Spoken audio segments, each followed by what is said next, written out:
디아페 비누 소개할 시간이 왔습니다. 네네. 요즘에 머리를 안 감죠? 다음에 한번 좀 준비해 주십시오. 예.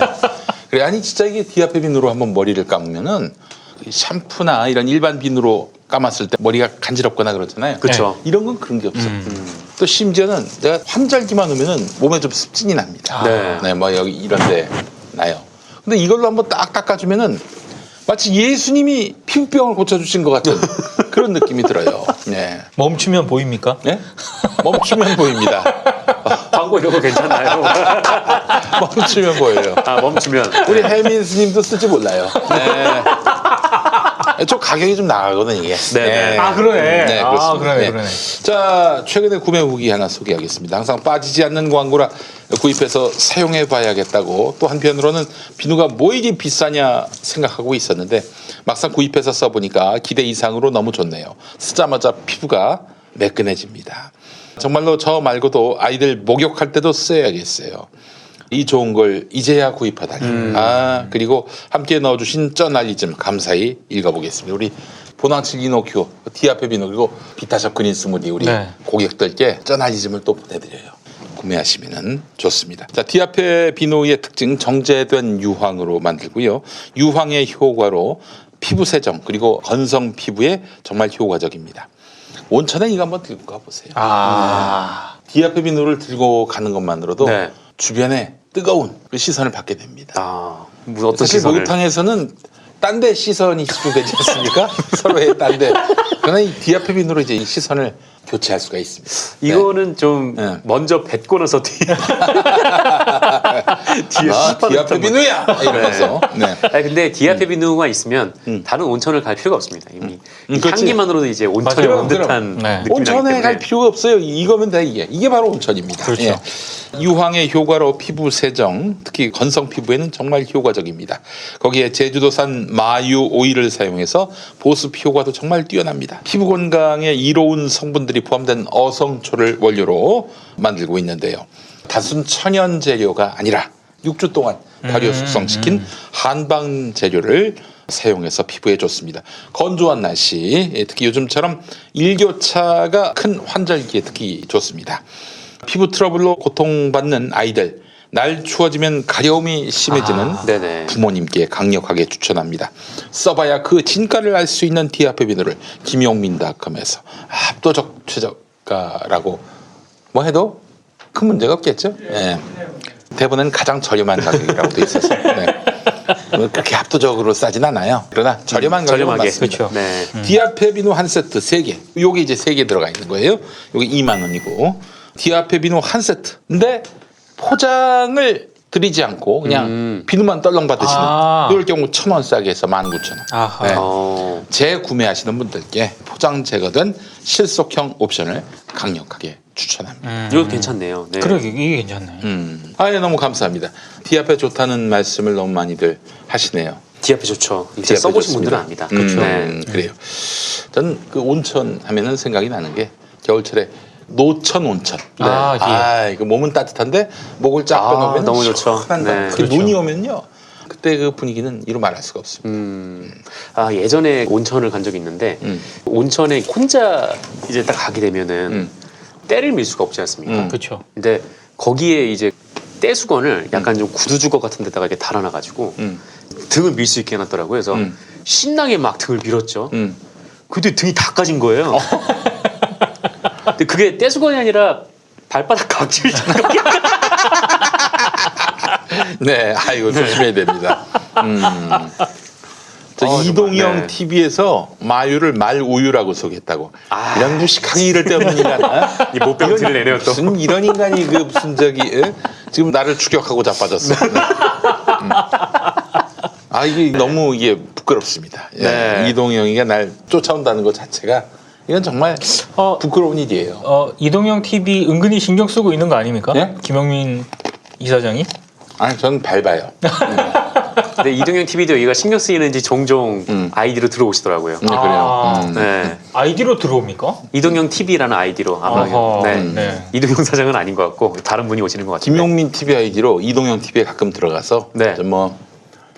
디스합니까? 6,969원 뭐 이렇게 후원금 보내고 30% 계산 어렵게. 네, 그렇습니다. 다음 뉴스 뭐 할까요? 제가 하나 좀 가져온 게 있는데요. 최근에 음. 조선일보, 지금 중앙일보 같은 경우에는 윤석열 검찰총장과 관련된 여러 가지 뉴스라든가 콘텐츠 생산, 그 다음에 지면 배치 조금 눈여겨봐야 된다. 심상치 않다.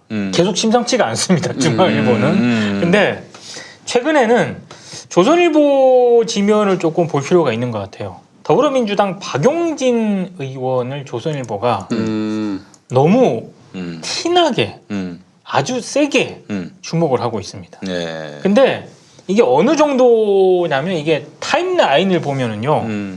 조선일보가 왜 그러는지가 대충 나오거든요. 타임라인을 제가 한번 구성을 한번 해보겠습니다. 네네. 박용진 의원이 페이스북에 글을 하나 씁니다. 이달 초에. 네.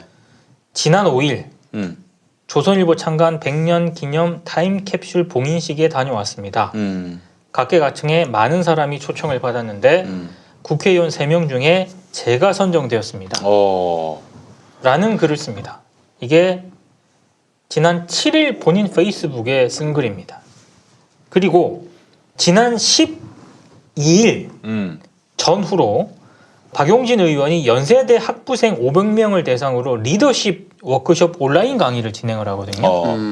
이때 박용진 의원이 이승만 박정희는 미래 바라봤다. 과거 가지고 그만 싸워야 한다. 이런 취지의 발언을 했습니다. 그리고 박용진 의원의 발언을 바로 그날 온라인판 기사로 실었고요. 13일에는 지면 기사로까지 다뤘습니다.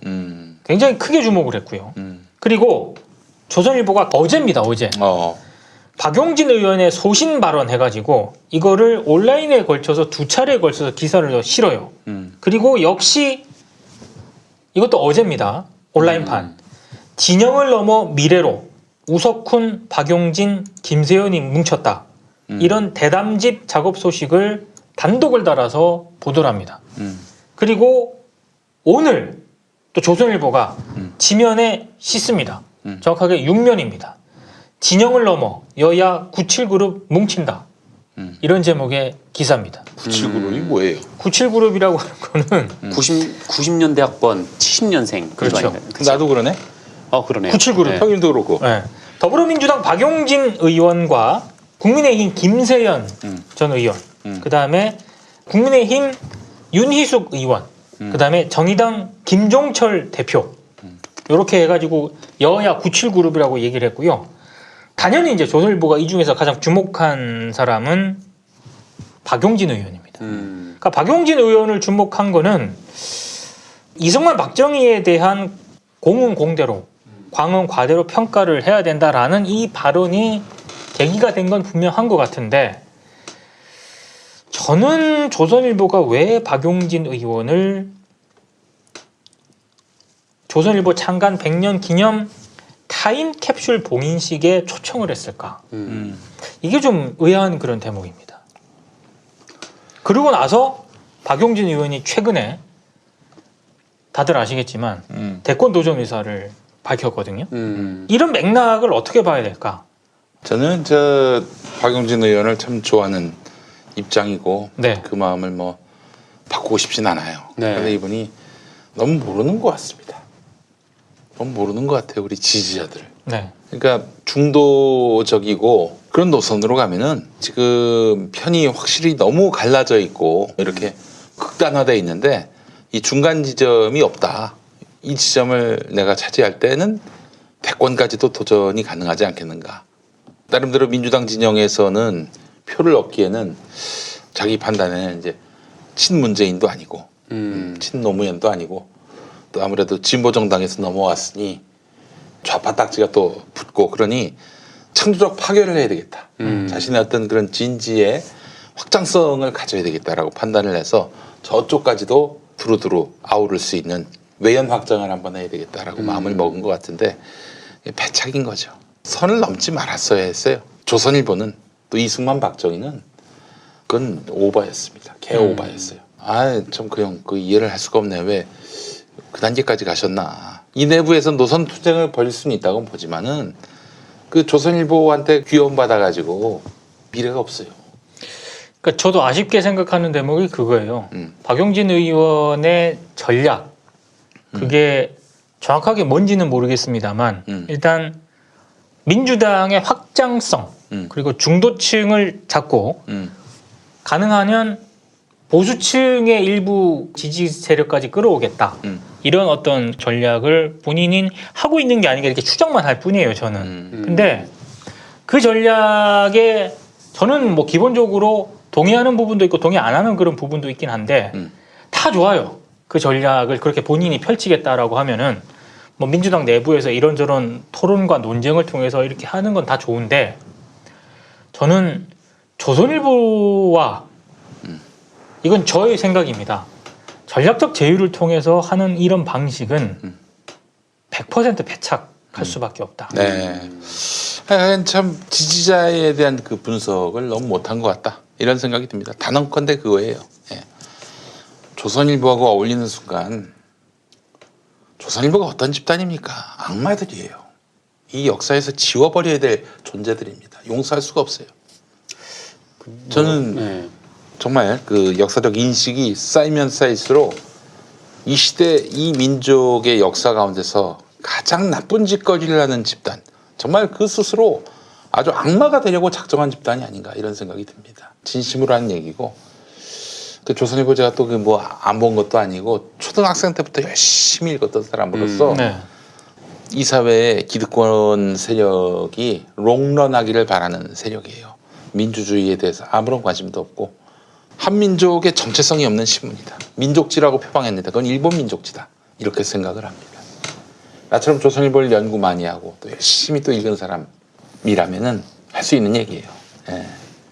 저는 우리나라 정치인들이 뭐 자주 하는 일이긴 한데 이게 저는 그건 되게 좋은 것 같아요. 그러니까 보수 쪽 지금의 뭐 정부를 이제 좋아하는 분들도 있고 좋아하지 않는 분들도 있는데 그분들도 이제 다 한 당으로 시선을 다 끌어들여서 민주당에서 좀 이런저런 이념적 지표를 가진 후보들이 같이 경선에서 맞붙어서 그쵸. 더 시너지 효과가 날 수 있다고 봐요. 뭐 그건 저도 이번에 찬성. 문재인 대통령과 그 안희정 후보와 그다음에 이재명 후보가 문재인 대통령을 중심으로 또 좌우 이렇게 좀 포진이 됐었던 것은 굉장히 좋은 구도였다고 생각을 하거든요. 근데 뭐랄까 이 보수 쪽의 환심을 마음을 사기 위해서 우리나라 정치인들이 대부분 하는 것이 박정희와 이승만에 대한 평가 그리고 조선일보와 가까워지는 것 이 두 가지라고 생각하거든요. 저는 보수 진영의 유권자, 그러니까 우리와 같은 삶을 살고 있는 그런 유권자들하고 조선일보 같은 그런 집단하고 그거를 먼저 구분을 지을 필요가 있다라고 생각을 해요. 그러니까 보수 진영의 유권자들이 어떤 생각을 가지고 있고 어떤 마음을 가지고 있는지 듣는 거는 굉장히 좋은 정치인의 자세라고 생각하는데 그냥 조선일보랑 가까워진다고 보수 진영의 유권자들의 마음을 산다. 이거는 좀 아니라고 보거든요. 지금 우리나라의 뭐 대부분의 물론 이제 뭐 나이가 드신 어르신 분들은 보수 진영에 계신 분들은 뭐 조선일보 많이 보지만 젊은 분들 중에서 이제 좀 보수적인 생각을 갖고 계신 분들은 조선일보 안 보거든요. 근데 조선일보에 뭔가 이제 보수의 대표성이란 거를 부여하지 않았으면 좋겠어요. 그러니까 이게 삼성 저격수로 많이 언론으로부터 평가를 받았지 않습니까? 근데 만약에 박용진 의원이 이렇게 지금 조선일보에 의해서 주목도가 계속 높아지고 있고 박용진 의원도 조선일보가 부르는 행사에 가서 이런저런 얘기를 하고 그리고 뭐 이승만 박정희 공과에 대해서 제대로 평가를 해야 된다라고 한 발언의 취지 이걸 정말 의도를 갖지 않고 순수하게 봤다 그 말 자체를 일단 인정을 한다고 쳤을 때 만약에 그렇다라고 하면 박용진 의원이 이재용 부회장에 대해서 그렇게 날을 세웠던 것처럼 조선일보 방시 일가라든가 TV조선과 관련된 여러 가지 그 불법 의혹들 여러 가지 제기되는 의혹들이 있지 않습니까? 이런 부분에 있어서도 날을 세우고 정식으로 문제 제기를 할 수 있다면 뭐 I don't care 그거는. 근데 과연 지금 이승만 박정희의 공과를 논하고 조선일보에 의해서 주목을 받는 이 상황에서 과연 그런 문제들에 있어서 공개적으로 세게 문제 제기를 할 수 있을까? 저는 가능성이 약하다고 생각을 합니다. 아니 본인이 욕하는 삼성은 박정희 때 컸어요. 박정희가 만들어준 거야. 근데 박정희를 왜 칭찬해? 참 이해할 수가 없습니다. 그거는 정말 아니 다른 지지자들에게까지 지지를 얻기 위해서 자기 지지자들을 모욕을 주나? 그거 안 되지 그거는. 이재명식의 해법은 어떨까? 이재명은 노선을 바꾼 적이 없어요. 조선일보한테 가서 뭐 예쁨을 받지도 않았고 삼성한테 가서 뭐 이렇게 구걸하지도 않았어요. 그럼에도 불구하고 보수한테 마음을 얻었습니다. 그렇게 간 게 옳은 거 아니에요? 그렇죠. 그러니까 이게 저도 뭐 박용진 의원 방송사 하면서 이렇게 몇 번 인사도 하고 이제 그런 분인데 좀 안타깝게 생각을 하는 거죠. 굳이 이승만 박정희를 아까 정상근 기자도 얘기했는데 이승만 박정희를 굳이 얘기하지 않아도 그리고 조선일보랑 친하게 지내지 않아도 보수층의 마음을 얻을 수 있는 방법은 있습니다.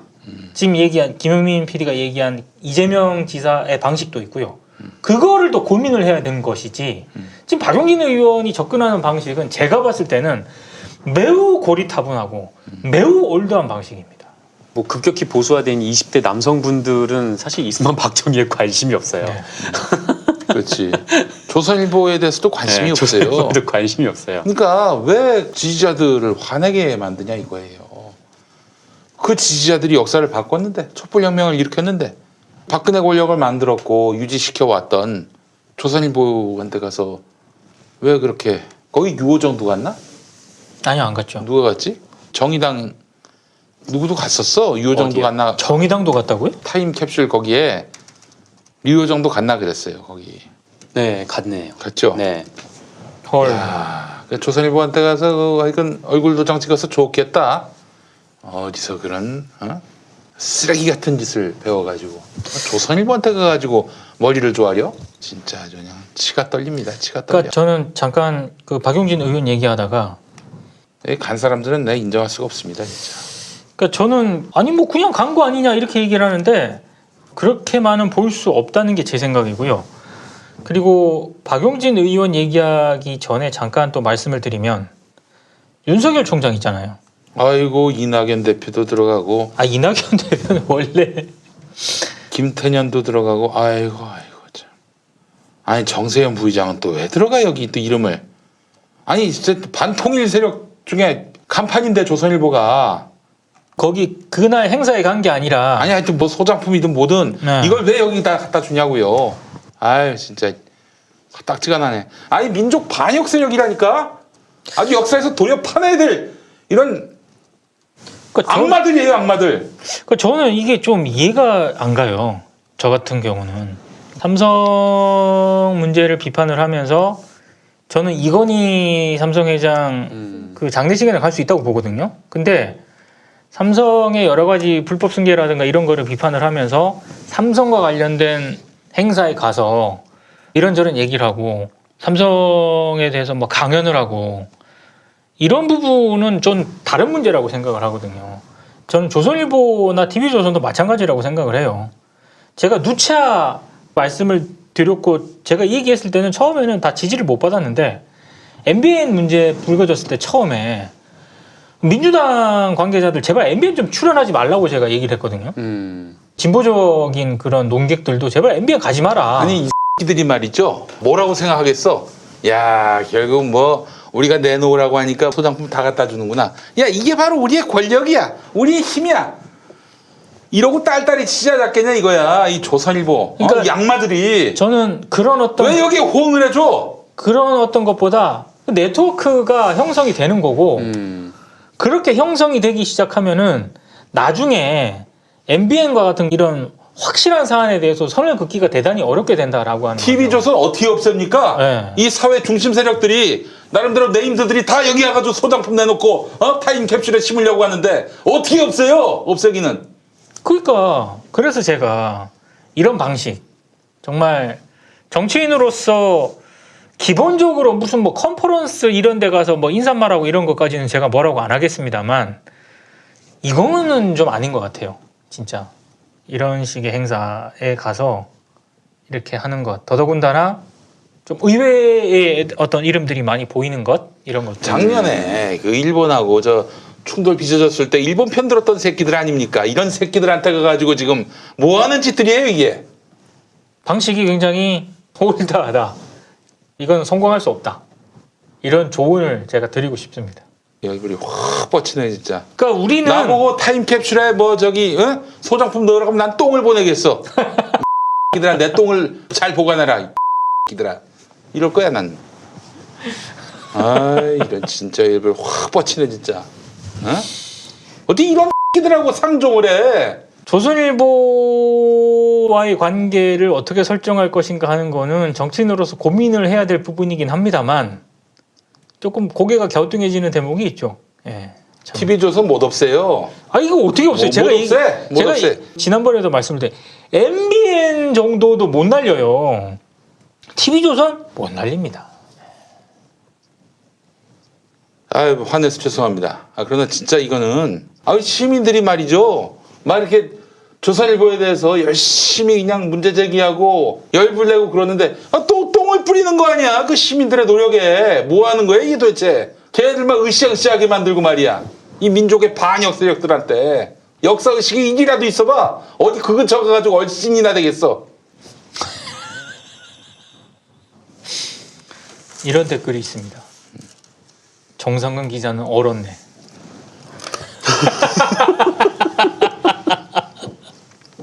아유 진짜 열불 확 뻗치네 진짜. 어? 고구마 맛있다. 약간 다른 얘기 한번 해볼까요? 윤석열 총장 이게 지금부터 하는 얘기는 정말 뇌피셜입니다. 윤석열 총장 대권 프로젝트를 위한 검찰 내 그 프로젝트가 존재했다는 거 들어보셨죠? 못 들었어요. 특수부 통들을 중심으로 대호 프로젝트가 가동이 됐다는 대호 얘기가 프로젝트. 예. 이 뭐 저기 신동아 어디서도 한번 기사한 적이 있었거든요. 근데 처음에는 다 웃었죠. 저도 지금 뭐 윤석열 대망론 나온 상황에서도 웃긴 합니다만 민심도 모르고 이런 상황에서 어떻게 그런 꿈을 꿀 수 있느냐 얘기를 하는데 저는 그런 민심이라든가 정책 기반이라든가 이런 동향, 여론 동향 이런 거를 본인이 몰랐기 때문에 조선중앙 사주를 만나러 다니고 중앙일보가 관상가를 동원해서 관상을 보고 이런 쌍방의 이해관계가 걸렸던 게 아닌가 저는 그렇게 생각을 하거든요. 그리고 실제로 저는 아직까지도 윤석열의 나쁘게 말하면 정말 거칠게 말하면 쿠데타가 존재를 했다라고 생각을 해요. 저는 저희 내피셜이긴 합니다만 월성원전 같은 경우도요. 이것도 가만히 보면은 청와대를 건드리는 거고 결국에는 저는 문통을 겨냥을 하는 거라고 생각을 하거든요. 근데 일종의 좀 실패한 측면이 있는 것 같아요. 그러니까 조국 전 장관에 대한 그 수사 역시 저는 이번 4월 총선에서 국민의힘이 승리한다는 전제하에서 검찰이 움직였던 게 아닌가라고 생각을 하거든요. 근데 그런 시나리오나 프로젝트들이 예상과 다르게 판판이 깨지면서 지금 상황이 이렇게 된 것일 뿐 아직까지도 윤에 그런 거는 있다고 생각을 합니다. 거기에 저는 중앙일보가 굉장히 아직 힘을 싣고 있다라고 생각을 하고 조선일보가 박용진 의원을 주목하는 이유는 또 다른 어떤 여러 가지 맥락이 좀 깔려 있는 게 아닌가. 여러 가지로 요즘 조선중앙일보를 보면서 이미 시작이 됐다. 이 사람들은, 이 선수들은. 그런 생각을 하고 있습니다. 거기에 저는 안타까운 게 박용진 의원이 전략적으로 잘못 판단한 것이든 아니면 본인의 필요에 따라서 그렇게 전략을 선택한 것이든 저런 식의 어떤 그 전략을 세웠다는 게 너무나도 좀 아쉬울 따름이죠. 안타깝고. 제가 그날 행사에 참석하신 분들을 싸잡아서 비난해가지고 너무 참 지금 생각하면 참 창피하고 그렇습니다. 방금 전에 한 일이지만 사과의 말씀을 드리며 제가 명구스럽지만 하트 표시 하나 하겠습니다. 네. 그게 하트인가요? 네. 윤석열 총장이 그렇게 하던데요? 윤석열 총장이 그렇게 하더라고. 손가락 하트. 네. 난 그거를 보도한 곳에서 정말 딥 네, 그렇습니다. 딥 디스라고 생각해. 예. 제가 그날 참석하신 분들 혹은 소장품 보내신 분들에게 무례한 얘기를 했습니다. 제가 다시 한번 손가락 하트를 보내겠습니다. 네. 하트 표시 좀 부탁드립니다. 하트 표시. 저 윤석열 총장이 가르쳐줬어요. 그렇게 하는 것들만 보니까. 검찰이 하라면 해야지 뭐. 예.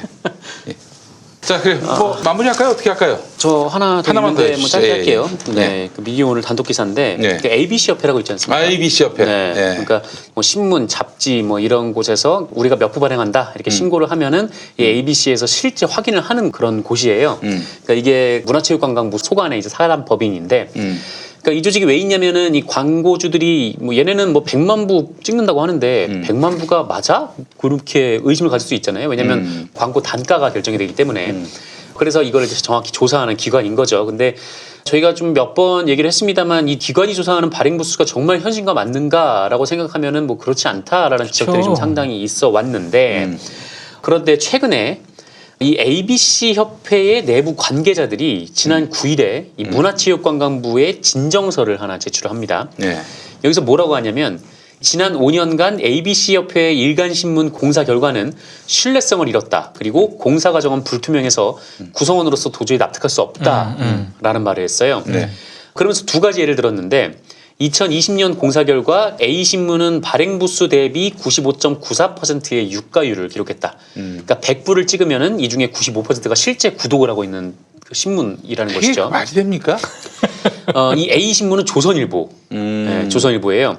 이 조선일보가 발행 부수가 121만 2천여 부라고 신고를 했는데 116만 2,900부가 실제로 독자들이 보고 있다라고 주장을 했는데 이거를 ABC 협회가 조사를 해서 확인한 거 아니겠습니까? 네. 근데 ABC 협회 직원들이 나 이거 못 믿겠는데라고 얘기를 해버린 상황인 거예요. 그리고 B신문 2019년도 공사 결과 B신문은 93.26%의 유가율을 기록했다라고 얘기를 합니다. 이 B신문은 한겨레인데 발행 부수를 21만 4천여 부로 신고를 했는데 예. 유료 부수가 20만 300여 부. 20만 300여 부라는 거예요. 그러니까 그만큼 거의 찍는 대부분이 독자들이 실제로 보고 있는 신문이라는 건데 그런데 이게 상식적으로 말이 안 된다는 거죠. 왜냐하면 실제 지국 관계자들의 얘기를 미디어오늘이 들어보니까 지국에 들어오는 신문의 3분의 1이 이미 파지라는 거예요.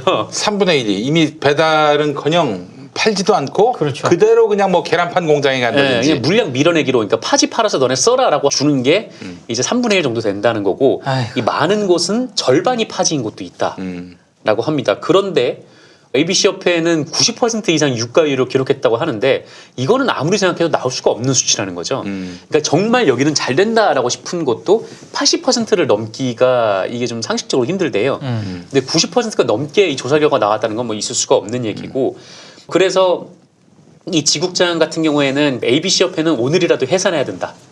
지금 지국장들은 구독료가 아니라 파지로 먹고 살고 있다. 그 파지를 팔아가지고. 네, 파지를 그렇죠. 파셔가지고 이제 그 먹고 살고 찍혀 나온 거 풀지도 않고 바로 버리는. 네, 이른바 이제 뭐 계란 공장으로 간다, 뭐 그런 그 파지들. 저기 얼마 전 그 저널리즘 1호에서는 이게 동남아시아로 수출돼가지고 농사에 쓰인다는 거야. 포장이 뜯기지도 않고 네. 뭐 스포츠 동아니 뭐 조선일보니 뭐 하여튼 한국의 신문들이 근데 그래놓고는 거의 대부분 찍어낸 만큼 유료로 팔린다는 이런 ABC 결과는 있을 수가 없다라고 있을 수가 없다. 불하다. ABC 내부 사람들이 얘기를 하고 있다. 아니 그리고 생각을 해보세요. 주변에 종이신문 읽는 사람이 없어요, 진짜로. 이 보고 계신 분들 주변에서도 아마 없을걸요? 네. 누가 봅니까 이거를? 예. 그렇죠. 그래서 어쨌든 지금 뭐 ABC 쪽에서는 그 실제로 실사를 나가는 사람들이 모르게 막 수치가 조정되는 일도 있다. 뭐 이런 얘기까지 한 상황이어서 이 ABC 협회에 대한 문화체육관광부의 정확한 감사가 아니면 뭐 조사가 좀 있어야 될 것 같은. 근데 네, 조선일보는 굉장히 이제 허수가 많을 거고 동아일보도 마찬가지일 거고 중앙일보도 그럴 건데 근데 그 적은 부수를 찍는 신문사들까지 그럴까? 글쎄요. 뭐 그건 좀 그 아마 뭐 봐야겠지만 그만큼 그 부수만큼 파지가 그렇게 많지는 않을 거라는 생각이 드는데 그렇죠. 근데 나는 아무리 생각해도 그렇다 하더라도 한겨레를 20만이나 볼까? 나는 그건 아니라고 보는데 그렇게 많이 볼까? 저 역시 네. 허수가 많다고 생각해요. 뭐 저는 뭐 과연 10만이 넘을까라는 데에서도 좀 의구심이 좀 들긴 하는데. 그렇지. 예. 근데 어쨌든 이 ABC 계신 분들 같은 경우에는 이 조선일보는 아무리 못해도 30만 부는 허수다라고 보고 있는 것 같아요. 30만 부는 허수다. 네. 30만 부 안 찍으면 되겠네. 환경을 위해서. 그게 한 달에 얼마예요? 30만 부면 어마어마하죠. 뭐 하루 쉬잖아 신문이. 네. 그러면은 한 달에 26일 찍는다고 칩시다. 곱하기 3. 문과생들한테 이거 26이 3, 638, 36, 78. 78만 부? 아니 780만 부 아니야. 그렇죠. 780만 부. 780만 부. 맞나? 네, 50318 우리 레드형님 보내주신. 네. 네, 감사합니다. 예, 780만 부 아니야? 780만 부지. 780만 부. 그렇죠. 780만 부가 이게 얼마야? 아, 그 몇 그루에 남습니까 이게? 자연 보존을 할 수가 있습니다. 아, 우리가 조선일보의 그 거품을 위해서 이 환경이 파괴돼도 됩니까? 안 되죠. 정말 그레타 툰베리 같으면은 이 조선일보 행사에 온 사람들한테 다 욕했을 거야. 손가락 하나 날렸을 거야. 월 780만 부의 그 신문을 그냥 화지로 찍어내는 이런 쓰레기 같은 신문에다가 와가지고 축하 행사를 해? 다시 그 얘기야. 하트 날렸다고 해도 손가락 말고. 똥물을 뿌릴 것 같습니다. 생각에. 예. 또 그 얘기로 돌아갔네.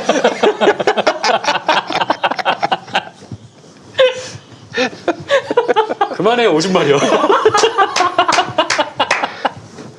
네, 죄송합니다. 마칩시다 오늘. 그냥 마쳐버립시다. 예. 똥물 없는 기자회. 똥물 없는 기자회 마치겠습니다. 오늘 함께해 주신 여러분 감사하고 다음 주에 뵙겠습니다. 고맙습니다. 고맙습니다. 예. 네.